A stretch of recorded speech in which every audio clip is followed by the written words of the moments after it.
You're listening to A Splash More with Bailey and Hayley, two moms 12 years apart who aren't afraid to spill it. Around here, we pour the wine, tell the truth, and skip the sugarcoating. So grab your glass. It's time for A Splash More.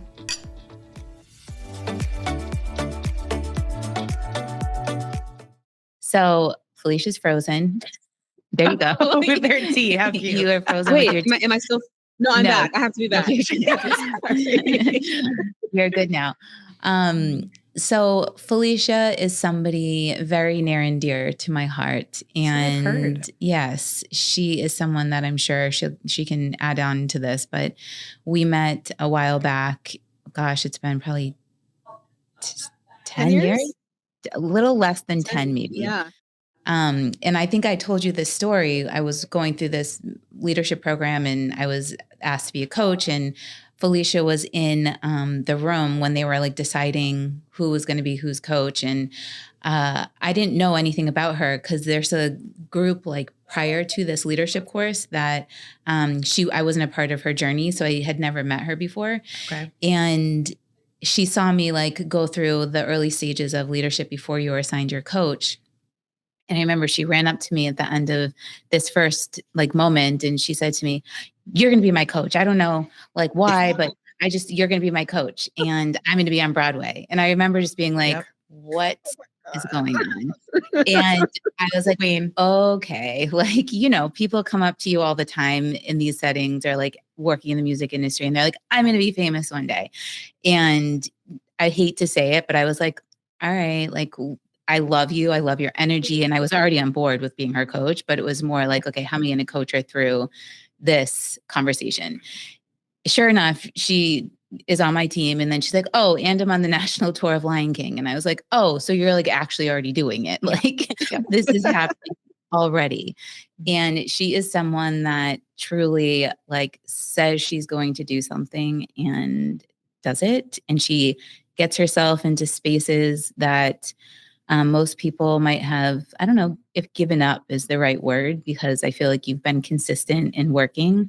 But she's like besties with Oprah and like was on The Color Purple.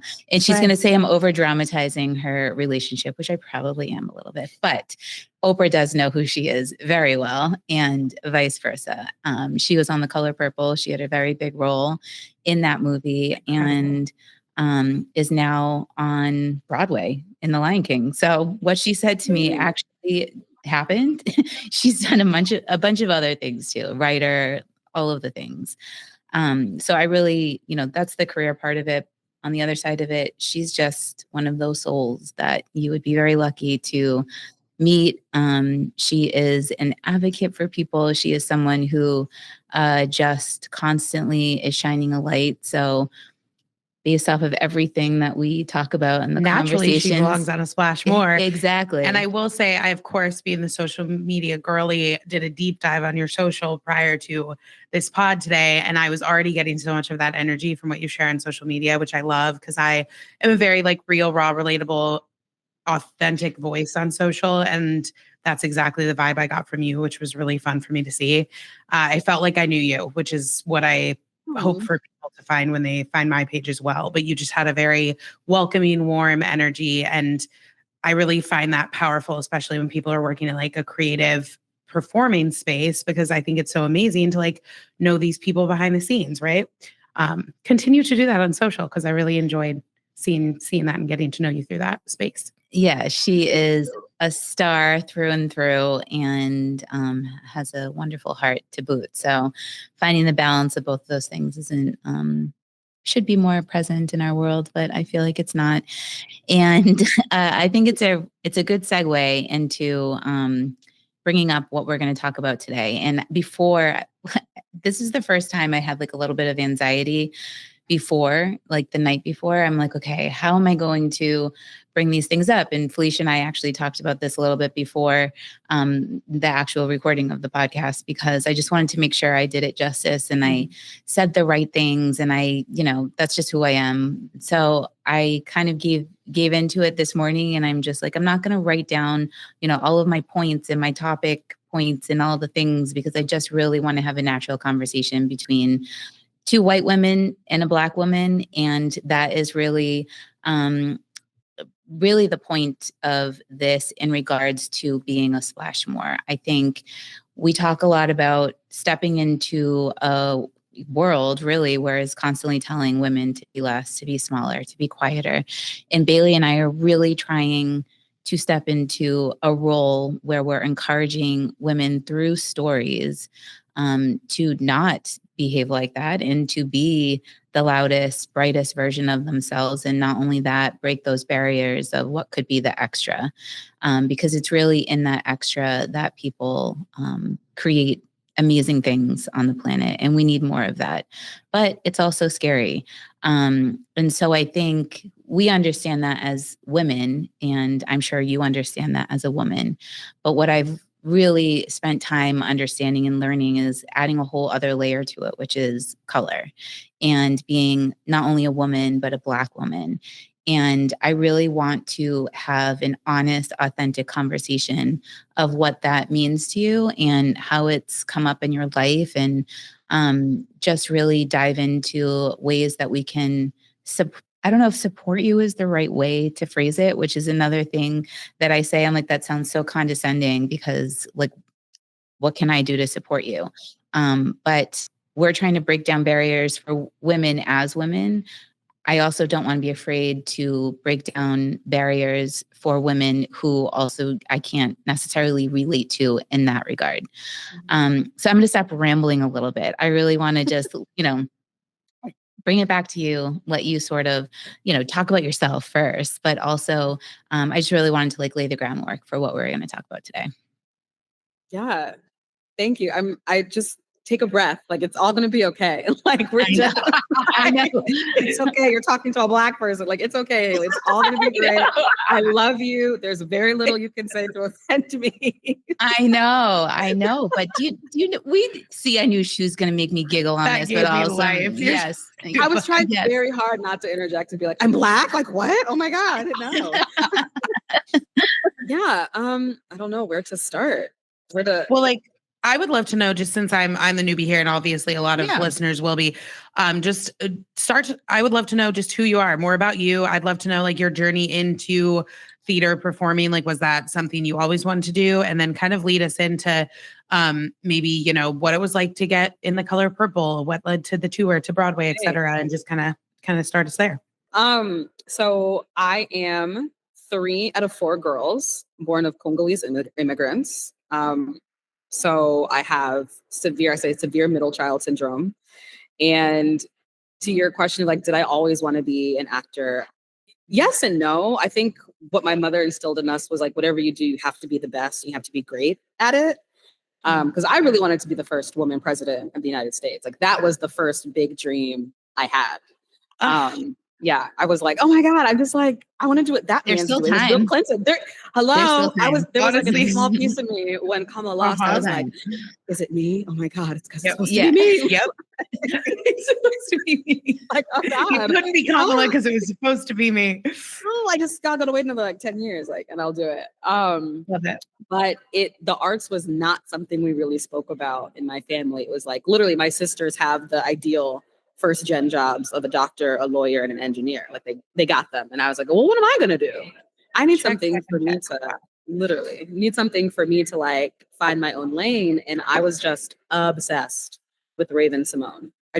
Everything that she did, I took it in. I just wanted to be her. I was saying her jokes at school. People would laugh. And I was like, okay, yes, I need to be on TV. And then I found theater. I got a scholarship to go to the private high school that I went to. It was a theater scholarship and then its own private scholarship, but you were required in the theater scholarship to go see theater. And I didn't really know theater. Like I had no idea really what it was. And the first show I saw was Hamlet in the park in DC. And the person playing Ophelia was Black. And I was like, that is me. Oh my God. Like, whoa, that's crazy. And I imprinted on her, like, Taylor Swift's album, The Fate of Ophelia. That is my song. I was like, oh my God, she wrote it for me. Like, I've just loved theater ever since then. And I think it goes back to the whole thing about representation. Like I just saw 2 women. I just saw Raven and this woman, her name is Michelle. I've always said I wanted to write her a letter and just be like, you changed my life. You Because Michelle should. something, but I saw her and was like, oh, there's a space for me in theater. And then luckily I went to a predominantly white high school. And so when they wanted to do edgier shows with people of color, I was always cast. I was the token. I was like, oh my God, they can do Hairspray, they can do Red, they can do Parade, like, because they have They're like, we have Motormouth Maybell or Little Inez. All right. like, I loved it. I like really loved it. I was like, yes. yes. Like own that energy though. That's the immediate Yeah. like vibe I get from you is like the fact that you were just already in spaces where you're seeing women that represented you and you're like, yes, like you were just claiming that over all pieces of your life, even in your younger years, is exactly what I'm feeling from your story. And I feel like that energy is like what takes people like you and propels you forward. You were like, I'm claiming this shit right now. Like I can do this because that girl is doing it. There's space for all of us.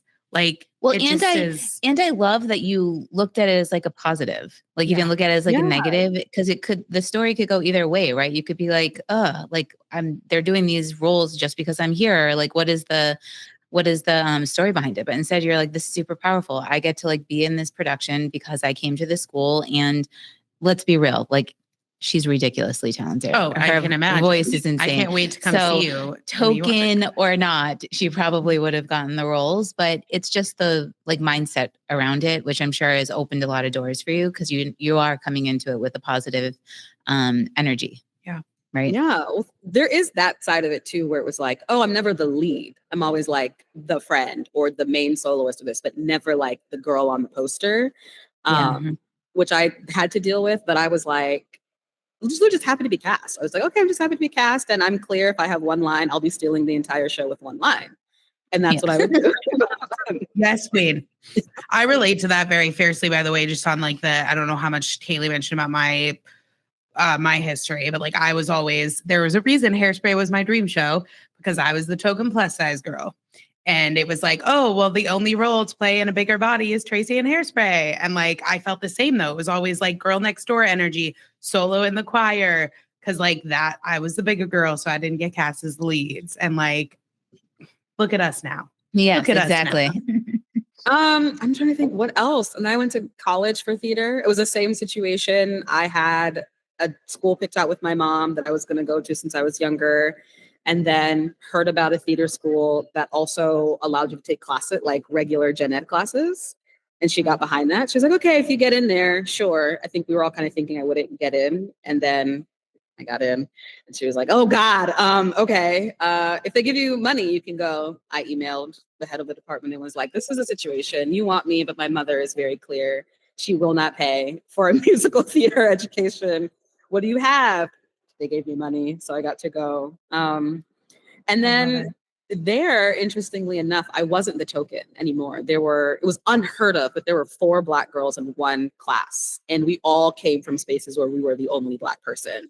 So I think that is really the first time I had to reconcile with like, what does Blackness mean to me? Because there's of course a stereotype and a caricature of it, and that wasn't me.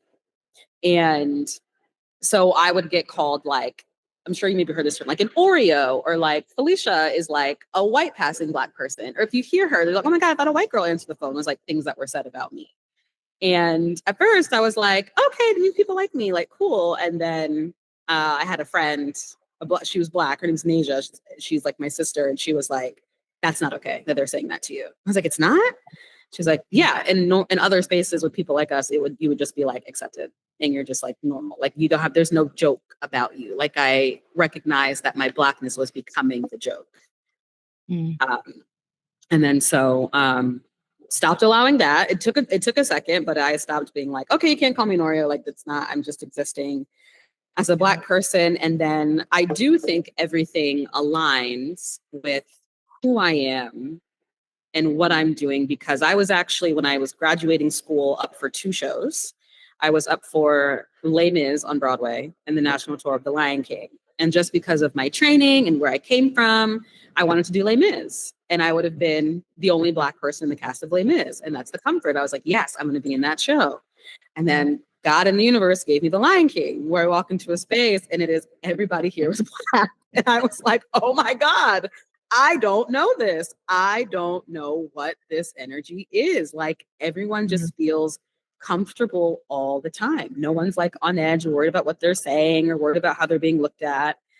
And the thing that really got me was hair. So I love wearing braids in my hair. I love protective style. I have a lot of very thick hair. And it is, if I'm going to do it, it's like a self-care practice, but it can take me hours. So I'll just put it in braids. And when I first joined Lion King, you couldn't do that. And so two women in the cast, actually, my emo, actually, Hayley, was one of them. Yeah. They like took me to a natural hair salon and bought me all these hair products. And were literally like, welcome to the fold. Like, this is what it is to be a Black woman. Like, you're going to know how to do your own hair. And that is something that to this day has like shifted my life in a very, very big way. Because when I was younger, you know, my hair was always a point of contention, whether it was too long, too big. I've been told it looks like rope. It looks like this. It's nappy. It's that. It's that. It's just like a bad thing. And I'd always wanted like straight hair, and I just didn't have that. And so I was in a space where no one had that. Or if they had it, it was like a very pure choice. Like, I just want to have a weave today. And it didn't matter. I think that is really the base, was like, everything about being a Black person in the space of the Lion King, none of it meant anything. It wasn't bad, it wasn't good, it could just be neutral. And that was very freeing for me, because all the time something has always been an indication of something. You're a good person, you're a bad person, just by the way that I looked or how I appeared. And this was from introverted people to big extroverts to loud to quiet. Everyone just was just in a space where they could exist. And I like felt though I had this power and this rare experience where I grew up with white and non-white people. So I never shied away from conversations like this. So I was like, oh, I understand where these people are coming from. Like, my best friends growing up, we didn't understand we were different until there was a moment where we got trouble. We all had cell phones. Like, the boom of cell phones were just coming out. We all had cell phones. They were all in our backpacks. They confiscated all of them. I was school president at the time. And only I was suspended. Me and all my friends are in student council, and only I was suspended. And that's when I was like, oh, and they were like, yeah, how come you're the one that got suspended? And I, of course, asked my mom, and she was like, you have to know why you got suspended. And I was like, why? I don't understand. She's like, because you're Black. And I was like, oh, but I'm school president. I don't understand. Like, if this thing has never hindered me before, I don't understand. Not clocking. So, yeah. Yeah. It just, and honestly, I still sometimes feel that way. Like, I am very clear how maybe a majority, I don't even want to say a majority of people in our country, even the world, would view someone like me just on a first glance. But I do still walk with like, it's not going to stop me. Even if I have to go a different way, I shouldn't have to go a different way. Or I shouldn't have to change. But even if that's the case, it's not going to stop what I want to do, who I want to be, what I want to say. Which I really appreciate about you. It's been, I remember, during the pandemic when the whole Black Lives Matter movement came out. And I remember a lot of us were really trying to educate ourselves and to learn. And I, like, looking back on it, I was always raised, you accept everybody for who they are. Like, it was never a thing in my family until I became an adult, and I looked back and I was like, oh my gosh, I literally I can't like recall more than like 2 Black kids in my elementary school. I can't recall more than like 2 or 3 girls in my high school. I went to an all girls private high school, Black girls in my high school. So like, I hadn't necessarily been exposed to a lot of the culture, and there were a lot of things that I didn't get exposed to. And then I moved to New York City, and like my whole life changed between like all of the different cultures and things that like I could be exposed to in New York City did it for me. I was going to say, yeah, you want to be exposed to pretty much everything. Go to New York, go to NYC. Exactly. And then moving, working in the music industry and all of that, obviously I started to like quickly learn things, and I knew, I had more awareness around it, because up until that point, the way I was raised was great, right? Like, we accept everybody. We, we love everybody for who they are. But I had never actually been exposed to it. And so it's crazy that in like, the late 90s, I had very few Black people in my life and had ever really been exposed to very few Black people. And I feel silly saying that. And I think that that's what we talked about so my point in bringing up the Black Lives Matter, I called Phylicia as my token Black friend, which we joked about at the time. Like, I was just like, can you help me? Like, help me understand more. Like, help me. I want to learn more. I want to make sure that I'm like doing the right things and saying the right things. And it was just, the same kind of like way she addressed me earlier was how she addressed me on the phone. She was just like, relax, everything's fine. Right. Like, this is not that serious. It is, but like this conversation doesn't have to feel so heavy. It can just be like, great, you're calling me for some information. I can provide you the information. Let's talk about it and go from there. And so it was, a long conversation, and I don't actually remember like all of the details. I remember, we talked about the basics and we talked about what this really meant and, how it really came down to what it came down to and how it's continued actually. So it was great to have that. And do you have something you want to add? No, I was just going to add that a term you kept bringing up that I really caught on to was like, I'm just existing, like specifically when you're talking about just you growing say that up all the time for yourself too. Yes, I use that a lot too. Like, I'm just like out here trying to exist. And I don't really I will never understand why people care so much about how I exist, like especially like people who troll me online, etc. And it got me thinking about kind of piggybacking on that period of pandemic and Black Lives Matter when I've worked in a social media space with a large following for quite some time. And that period was the first time that I had really experienced people like coming into my DMs, like asking me to speak out on topics. And the first thing I want to make a point is like, this was the first time I said point blank, I'm like, listen, like, I'm not a news source. I don't care what topic it is. Like, this is not my platform. Like, my platform, I focus on these things.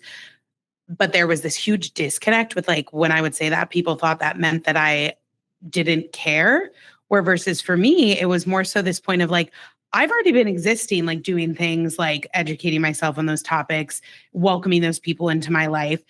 And on the other flip side, I was seeing like other social media people posting like they've never shared a picture with like their Black friends in their life. Yeah. But all oh of my a sudden, God. Yes. Everybody found somebody outside and was like, here's me and my Black friend. And I'm like, or here's my Black square. Remember that was like a thing? Yes, and I'm like, all right. Like, y'all, it was so performative. And I'm sitting here like, okay, I can just like exist with like all of those people that already exist in my life. Like, I'm not going to post a story of like me and my token Black friend. It's also not your job. No, not my job, but it was just so performative is the best term I can use. I'm like, okay. And that was the first time I really had navigated that experience through social media. But it just got me thinking because you brought up that period in time and also just this term you were using about just existing that really rings true to me a lot of the time. And I'm also curious if we're like ready to kind of move towards another topic. So have you found, since you've been on like larger stages, if you will, between Color Purple, the national tour of Lion King, and now Lion King on Broadway, how have you found that those experiences, that you were just talking about from when you were younger have kind of shaped how you went into these larger stages? And I mean, I know you talked a little bit about Lion King and how it felt when you like were amongst that cast and that group of people, but just like through the audition process and especially specifically for the movie, I'd be so curious to hear like just how was that and how did those experiences shape you through then going on to do this in larger spaces?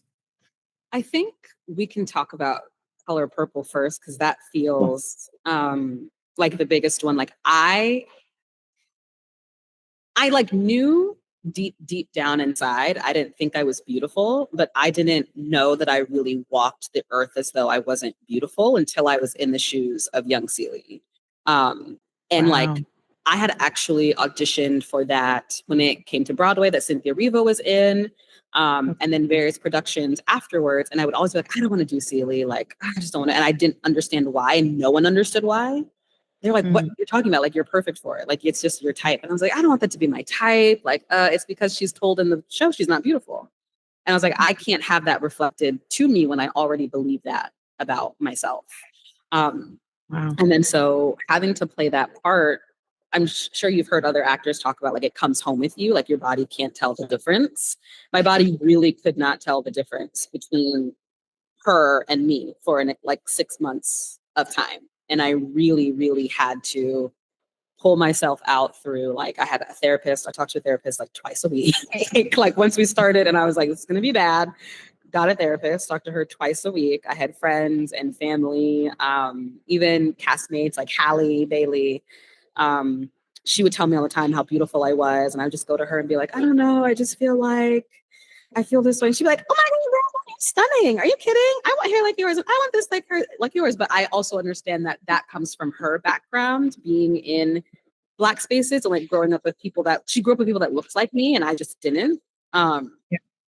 And so that felt like now when I see someone, honestly, anyone, like especially young Black girls, but when I see anybody, one of the first things I say to them is they're beautiful. And I like know that women and young girls are so much more than that. But I was always the, oh, you're more than just like, you're so smart and intelligent. I never got beautiful growing up. So now it's just, I make it a point to tell everyone like, you're beautiful. I like stranger on the street. I've seen homeless people, no teeth. I'll be like, oh my God, you are a beautiful girl. You just see them light up. It's just gums. And I'm like, you're just beautiful.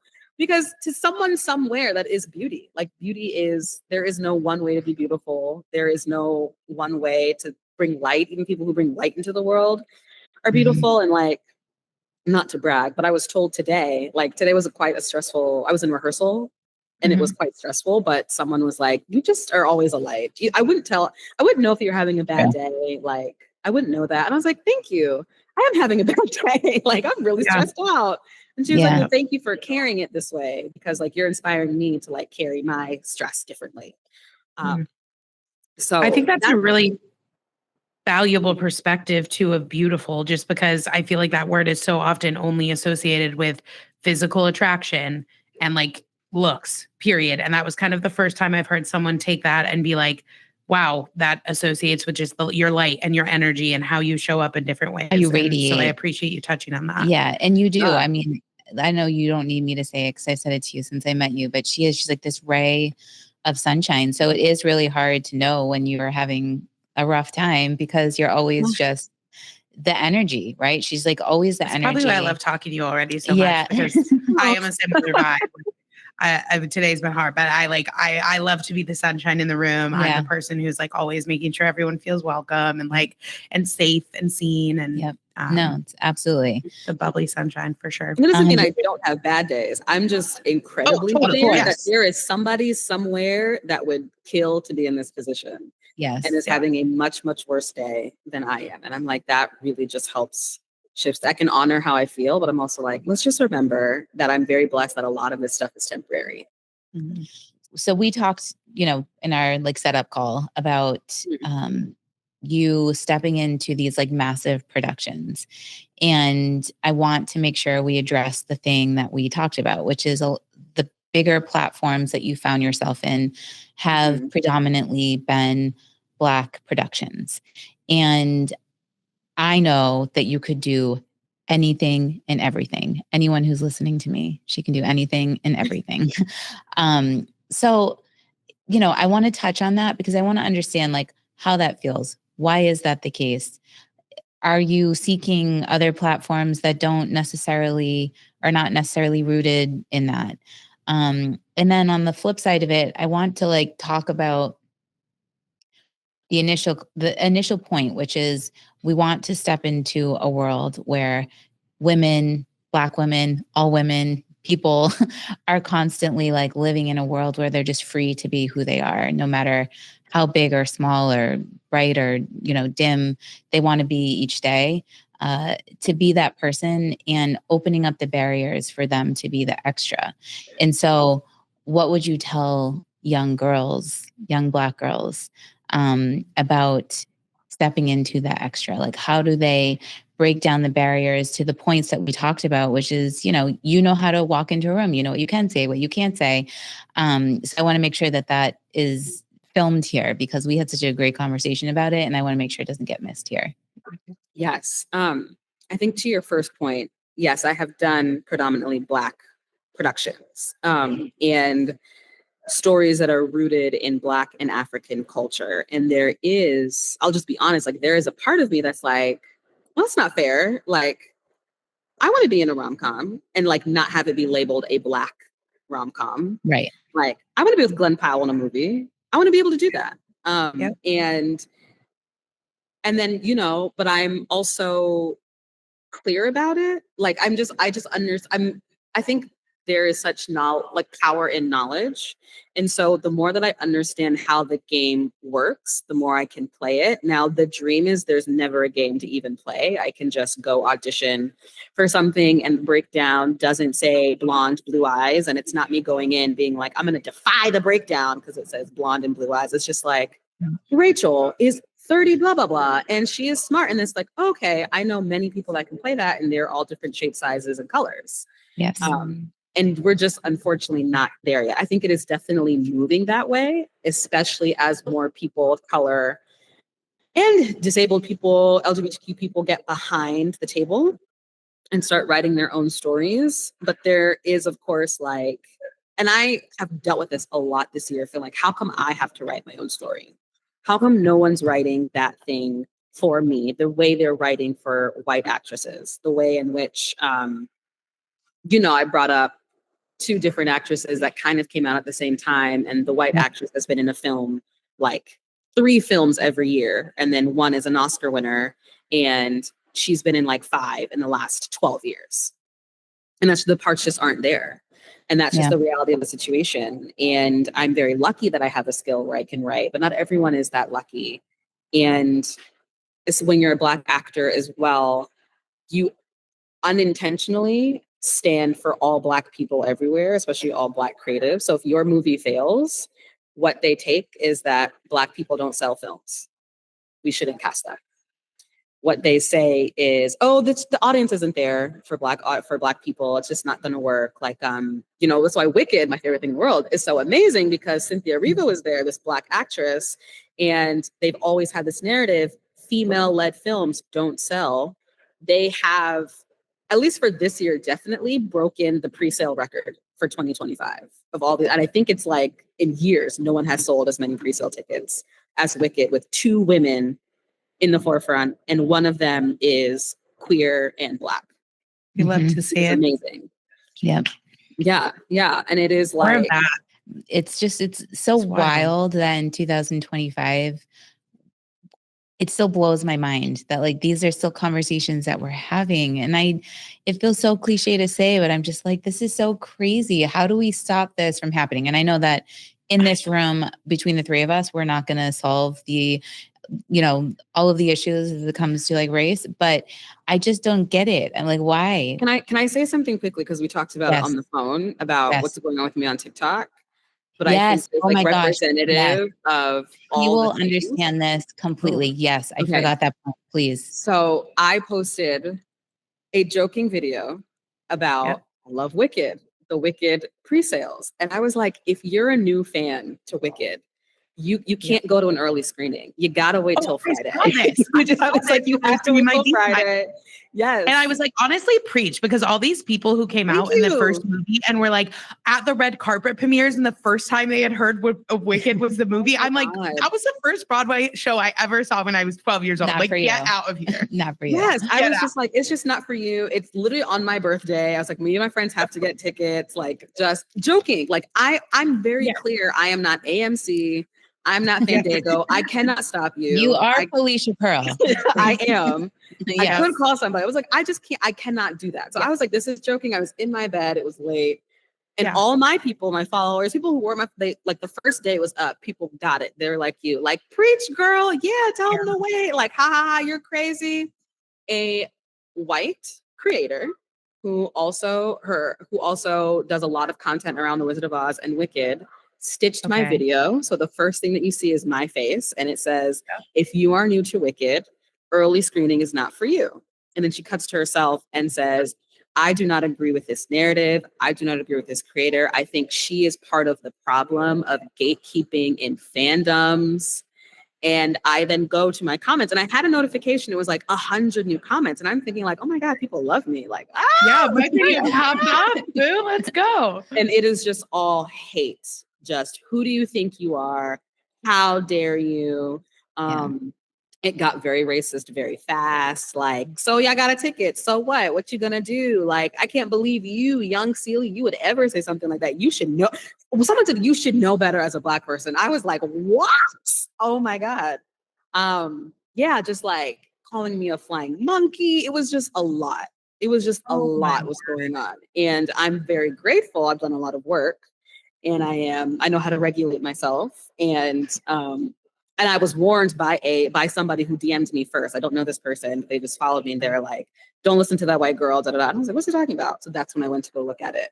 But that is just a good example of the word, like, intention versus impact. Like, I don't know if she intended to send people my way, to send me hate, but as a white woman with a voice and a platform, she has to know at this point, after all the things that we've seen, that whatever she says, especially when you're painting a Black woman as the problem, people are going to come. People are going to open that door and take the moment to then spew a lot of hate at me, even if that's not your intent. Like, you have to know that. And if it is your intent, we have a different problem. But it's like, what's worse, the ignorance of it or the fact that maybe she did it on purpose? I don't have the answer around that, but I find that's why I'm like, I was so willing to do this and love this was the topic, because I think the ignorance is like the bigger of the two problems. Because I know how to fight when it's intention. I know how to be like, oh, okay, like, goodbye, you're just this. Like, that's very easy. But when it's ignorant, when it's ignorant, it's like, oh, you don't even understand how your daily actions are going to impact me and make my life a lot harder. And it's just like, we know what social media can be. We know how cruel people can be. Why would that be the thing that you want to do? Like, especially with the story around Wicked, like, that's what Wicked is. Wicked is literally a propaganda machine against someone who is colored and other. And I was like, that's what you just did to me. Yes. Right. Well, and I guarantee none of those people who are like trolling you with a ton of mean comments and hate went to your original video or even took a second to like get to know you as a human being, to understand like, oh, clearly like this girl. Oh, wow. It was a joke, or we know she was lighthearted. Yes. It was just immediately like this. Oh, well, this girl stitches. And now that's like, I say this all the time, that I really grapple with like my career being in social media, because there's so much good in it. And I've been able to provide so much good to my community over many years. But then you have the flip side of like these, especially younger teens who are like spewing so much hate and seeing so much just ignorance, honestly. It is. And the platform used in so many ways that it really shouldn't be. And I'm sorry that you experienced that. And that's why I'm happy to have this conversation, and because I do think that sometimes white people don't get it. Yeah. Because you can't get it. Like, it's just not you, and you haven't been taught to get it. Where like, I can even admit I was also taught to understand what it means for me to be a Black woman in America, especially being African. Like, that is a different experience. Being of the diaspora is a different experience. And I like really had to learn like, oh, this is what it looks like for me to be Black, especially because I had all white friends where I would just do what they did. And it was like, wait, it's very different. Consequences are very different for you. Even like straightening my hair, I would just straighten it and then it would be damaged. And it was like, you can't do that. Don't you understand? So yeah, it was just all learning. I just wanted to bring that up because it felt like such the perfect example. No, it is absolutely. And I hope that this podcast. Oh, I'll be on TikTok immediately after this. I need to go to a premiere. I need a press box. Like, no, I'm sorry. Why are we not going to the Wicked premiere together? Is what I'm asking myself. Duh. I mean, I'm just going to throw that out there. There's still time. We're going. This is going to pop off. And I hope that the creator sees this. We welcome a conversation with you and to understand more, because I think your concept around ignorance versus intent is an important one. And I think that if she wants the space to speak on it, she should. And maybe it'll open the door for other conversations. Well, whoa, I didn't know that was going to happen, right? Like, I was just trying to get some views, right? That could have been the case too. as you know, this is your livelihood. And so you're constantly looking for ways to get some more content. And I'm not saying Bailey would ever do anything like this, but people in that space can sometimes just look for views and look for a way to have a piece of their content. No, pop in off. fact, I talk about the opposite side of frustration of that, where I'm like, oh Yeah. my gosh, I'm so exhausted putting like Trying to be different. Trying to maintain authentic, and then seeing like these, all that pops off and all that gets seen by the algorithms, et cetera, are like the, when something is like a debate like that or whatever, I'm like, why is this the only thing we're pushing on social media anymore? It's so frustrating. No, we need better content. As women, I also check myself with that sometimes, because I can get in like a spiral around just like the white beauty creator and all that content, da da da da da da. And I like tell myself it might not be tangential to my, but there's a struggle in that as well. Because I have friends where they're like, when you walk in the room, Phylicia, people listen. People don't listen to me. I'm just pretty. I just like exist. I'm like, I like actually don't know that experience. Yeah. And I feel sorry they have that experience. There is power in that experience if they want to find it. But I'm also like, yes, that's something.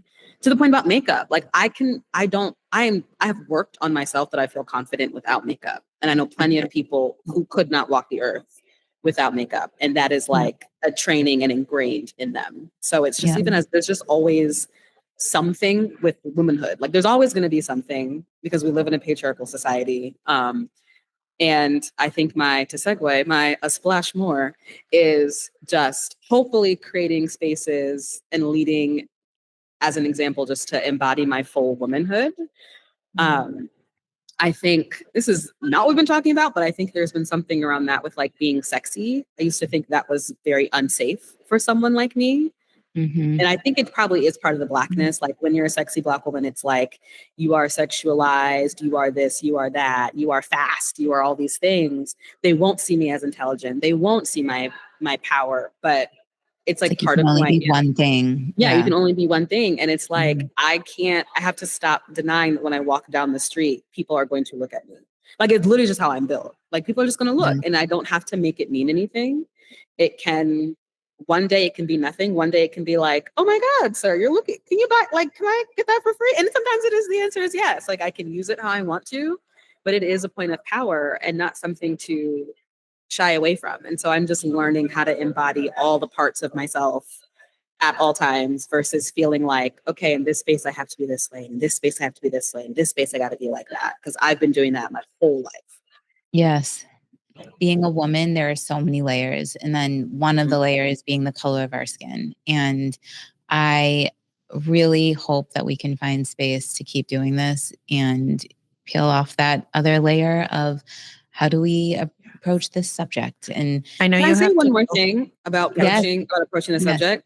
And I just think when I saw it like, so there was a man, he posted on Instagram that his daughter is disabled, and a young girl went over to his daughter and was like, why are you in that chair? And he said, normally the parents say, don't ask that. Like, leave them alone. Don't ask that question. And the mother of the daughter who asked the question, just let her keep asking questions. So why are you in the chair? What happened to you? Oh, how do you walk? How do you stand? How do you do this? How do you eat? And it led to, do you want to come play? How do we get you on the slide? How can we have fun together? And I think that's how we need to approach race as well. Just like both asking the questions and then being given the space to ask the questions, and just understanding that it's just curiosity. It's just curiosity. That is it. And that's exactly how I started this conversation. Like I was told you don't ask, right? Like you don't ask those things. So it almost made it feel like unapproachable or untouchable, or it's something that like I shouldn't be doing. And so I never learned, right? So because I couldn't ask the questions, I never learned how to do certain things or to say certain things and how to, be in a space like this. So I think that post is a very good post to bring up because it's exactly right. Like, let's create a space where you can ask questions. Hey, Phylicia, how do you do your hair? Like, what sort of products do Black women use in their hair? Because you were talking about your hair earlier. Like, I don't know, right? Like, I know some things because of just, I'm old, I'm 43, and I've been around long enough to see my Black friends do their hair. But, up until 10, 15 years ago, I might not have. And I think I wouldn't have felt safe to ask the question because I would have been afraid to offend or like, ugh, how dare you ask that question? How ignorant are you? Right. That story hit my gut too as a mom because like Oh my we're God. very much in the age right now of curiosity. Like my kid asked, like even if a guy walks out, an older gentleman walks around the playground, my son is like, Mom, who's that guy? Who's that grandpa? You know, because he's used to seeing his grandpa, who's an older gentleman. And honing that curiosity at this age is so important. Like you said, how else are they supposed to learn? Yeah, Right. it's true. That's those tools are exactly what we can provide from them. I think that's just such a valuable story. It is 100%. And I would love to. I know Hayley has to run here shortly, so I would just love to cap off with what is one thing that you would tell specifically young Black girls, women listening to this podcast about really just knowing yourself, chasing after the dream, a nugget you've learned along the way, just, or even you can picture it as like talking to young Phylicia, like what's one thing maybe you wish you would have heard 15 years ago? Probably what I had to tell myself yesterday, like it's okay to want things and that if you want it, it's meant and good things can happen to you. And it doesn't have to be based in struggle. And I had to tell myself that yesterday. I was like, oh yes, I'm allowed to want things and it does not have to be a struggle. It can just come to me easily because I'm worthy of that. Yes. I love that. I mean, nothing can be said after that to top that. Literally drop the mic. Drop the mic. Drop the mic. Chills. I have chills. Yeah, that was amazing. You were a light, and we can't thank you enough for coming on. I can't wait. Find her on socials. Go see Lion King on Broadway. Yes. Hit our girl up, and we know we'll have you on soon. Yes. So this definitely is see you soon, not a goodbye. Yes, and also have a good show tonight. Oh yeah, thank you so much. I love you. I'll talk to you soon. Okay. Okay. Bye. Yeah, girl. Thank you so much for your time. Appreciate you. Thanks for tuning in to A Splash More. If you love this week's episode, please drop us a topic in comments, share this episode with a friend, and follow us so you never miss a splash. And remember, keep owning your voice, take up space, and keep stepping into your most powerful self. See you next week. See you next week.